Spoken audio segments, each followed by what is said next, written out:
I'm Tariq Melrose. What we witnessed today wasn't just a failure to lead. It was a case study in avoiding responsibility with a straight face. They call it strategy. I call it stalling. But stalling only works if there's no one watching. That's where we come in. Subscribe now, because accountability begins with attention.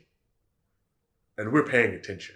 They deported him without a lawyer, a trial, or even a phone call. This isn't immigration policy. It's legalized kidnapping. If you think democracy still matters, you need to see what they just did. Stay tuned. This one will shake you. Thank you, Chairman. Thank you for being here. You know, Michigan's a border state, so we need each other. We have a very big bridge that's being inaugurated, ribbon cut in September. We need that to be fully staffed. We have a lot going on in Michigan as a northern border state, so we need each other. But what I'm concerned about is that you've taken the mandate to close off the border beyond going after, as you say, the, quote, most dangerous illegal immigrants. I'm a CIA officer. I worked my entire life to protect the homeland. If someone's here illegally, they need to not be here. They've committed a crime by being here. They need to go back to wherever they're from. But my concern is that either through sloppiness or intent, you have gone far beyond going after the, quote, most dangerous illegal immigrants and gone into legal immigrants who were given the ability to be here, and even American citizens. And when I think about that, you know, there are lots of people in this country, including me, who have families who fled this kind of environment where they have no rights, where they have no due process, where they don't have habeas corpus.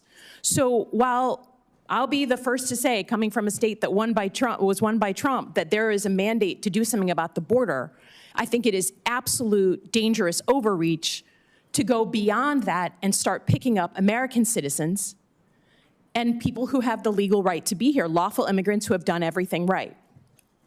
So first and foremost, do you acknowledge that your department has made some mistakes, any mistakes, in going after either American citizens or legal immigrants here in the time that you've been in office? We have not deported any U.S. citizens. Detained? Or people get interviewed. If they get interviewed and they go through that process and we find that they're U.S. citizens or legal immigrants, they stay in the United States. Have you deported we have to go through the vetting process. Have any American citizens, including children, been deported during your time in office? We have children that mothers have chosen to keep with them. So those by my count, you have 10 American citizens, including children with cancer, who have been deported out of the country. I understand you're saying it's their choice. But it's hard to imagine a small child having a choice. But have you gone after legal immigrants? Again, your standard in your opening statement was the most dangerous illegal immigrants. Does that include PhD students and master students at colleges across the country, unarmed? Are they the most dangerous illegal when they have status and no weapons? I don't decide who gets status through a student program. The Department of State decides that, and we enforce it. Oh, come on. That's what our Department of Homeland Security does. I just would offer that, again, I have no qualms with going after folks who are here illegally. That is not my concern. That was part of my job, was to prevent people from coming here illegally in a former life. My concern is you're sending a chill down the spine of America by going after people who either have legal status or American citizens.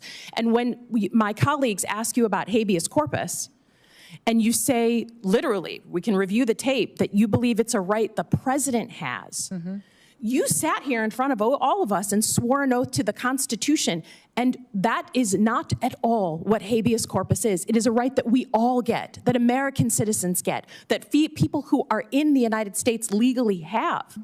So my concern is it's complete overreach. I don't think American citizens, even those who voted for Trump, believe that you should be able to just grab someone off the street, sloppy, who has the legal right to be here, and certainly an American citizen. And I just am concerned that while you say you're going after the most dangerous folks, what you're actually doing is going after folks for political reasons, right? A PhD student that's We are unarmed absolutely is not doing at that. the And top we're not of the list. deporting U.S. citizens, and we're not deporting Well, 10 people of them who have have been legal deported. status here. 10 American If citizens the children have have been gone with deported. their parents, it's because their let me parents ask you wanted another them with question them. about cybersecurity. You know, you've cut $500 million from the budget. What specific programs are you cutting?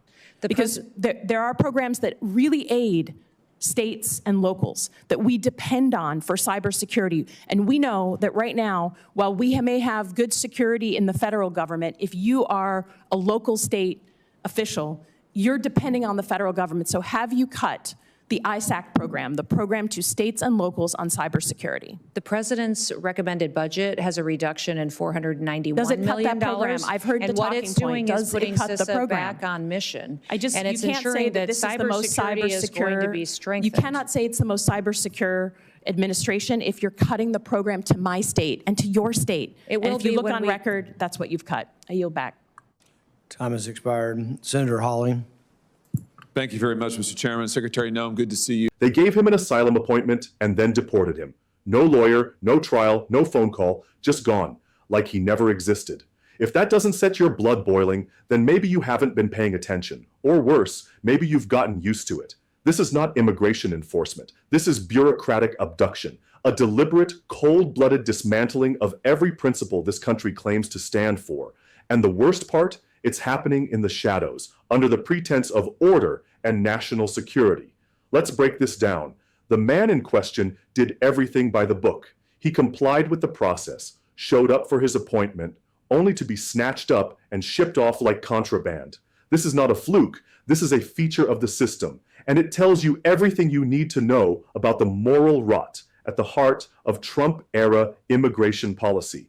Let's talk about habeas corpus, the constitutional right to challenge unlawful detention. You'd think something so foundational wouldn't be so easy to ignore.